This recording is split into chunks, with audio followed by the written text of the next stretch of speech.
BSF গ্লোবালে গিয়েছিলাম আমার clearance copy নিয়ে। একটু মিথ্যার আশ্রয় নিয়ে উপরে যাইতে হয়েছে, কারণ সত্য কথা বললে তো আমাকে উপরে যাইতে দিবে না। তো নিচে থেকে প্রথম বললাম যে আমি আমার ফাইল জমা দিতে আসছি, তারপরে দিছে, আমি উপরে বিএসএফ গ্লোবালে গেলাম। আমার সাথে আরো 4-5 জন ছিল যারা ক্লিয়ারেন্স কপি নিয়ে গেছে। সবচেয়ে কষ্টদায়ক, সবচেয়ে কষ্টের যে বিষয়টা আমি ওইখানে গিয়ে নোটিস করলাম সেটা হচ্ছে বিএসএফ গ্লোবালের ডেস্কে যে ছেলেটা থাকে তার সাথে আমার মোটামুটি পরিচিত আছে, অন্য কোনো সম্পর্ক না। আমি আরো 4-5 বার আগে বিএসএফ গ্লোবালে গেছি, ওই সুপাতে ওরা আমি চিনি আর কি। তো আমি আমার ক্লিয়ারেন্সটা, আমার আগে যে 4 জন ছিল সবাইকে এক পাশে দাঁড় করে রাখছে। 5 নাম্বার আমি দিলাম, দেওয়ার পরে বললাম যে বস আমার এটা একটু চেক করে দেন। চেক করে দেন বলতে ওর কাছে হচ্ছে লিস্ট আছে কারা কারা ফাইল জমা দিতে পারবে, লিস্ট আছে। তখন সে বললো একটু দাঁড়ান। আমি দাঁড়াইলাম, 5-7 মিনিট পরে সে একটা মহিলাকে ডিল করলো, একটা মহিলার সাথে কথাবার্তা শেষ করে তারপরে আমি আমার নলস্তাটা দিলাম।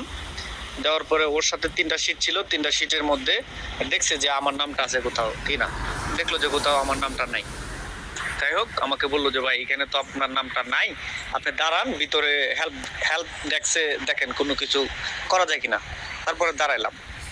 তো ওনার কাছে যে 3টা শিট আছে, এই 3টা শিটের মধ্যে দেখলাম যে আসলে এটা দুঃখজনক হলেও সত্য, 2023-24-এর অ্যাপয়েন্টমেন্ট প্রতি মাসে সর্বোচ্চ ধরেন প্রতি মাসে বলতেছি আমি 100-র উপরে মনে হয় না দিবে, 100 না, প্রতি মাসে দেখা গেছে 15-20টা দিবে, যেন মানুষ কোনো ধরনের খারাপ পদক্ষেপ না নিতে পারে, সবাই যেন জানে যে অ্যাপয়েন্টমেন্ট দিচ্ছে, এই আর কি।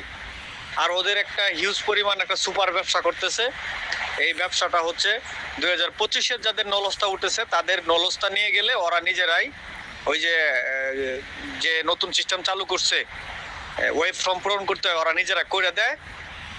প্রিমিয়ার একটা আছে, প্রিমিয়াম, আর একটা আছে নর্মাল। নর্মাল হচ্ছে 4,500, কেউ 4,500 যায় না, 9,000 টাকা দিয়ে সবাই এটা কি করে ফিল আপ করলে পরে ওদেরকে 1-2 দিনের ভিতরেই মেইলের মাধ্যমে জানিয়ে দেয় বলতে অ্যাপয়েন্টমেন্ট ডেট দিয়ে দেয়, আর ওই অ্যাপয়েন্টমেন্ট ডেটে গিয়ে ওনারা ফাইল জমা দিয়ে আসে। তো আমি একটা কথাই বলতে চাই, সেটা হচ্ছে যে 2025 এক একটা ফাইল, এক একটা অ্যাপয়েন্টমেন্টের জন্য তারা কিন্তু 9,000 টাকা পাচ্ছে। আর আমরা যারা মেল করেছি, আমরা কিন্তু আমাদের কাছ থেকে কিন্তু বিএসএফ গ্লোবাল কোনো ধরনের টাকা পায় নাই। তো 2025 সালে যদি 10,000 নলস্তা ওরা ছাড়ে, তো 10,000 টাকা দিয়ে 10,000-এর গুণ দেন, দেখেন কেমন টাকা আসে। একটা আইডিয়া করলাম, 2-2.5 কোটি টাকা তো মনে হবেই। তো চিন্তা করেন, ওদের এখন ওরা হচ্ছে 2025 নিয়ে পুরা দমে ব্যস্ত, হিউজ একটা বিজনেসের জায়গা ওরা তৈরি করছে, ওইখান থেকে ওরা বিজনেস করতেছে।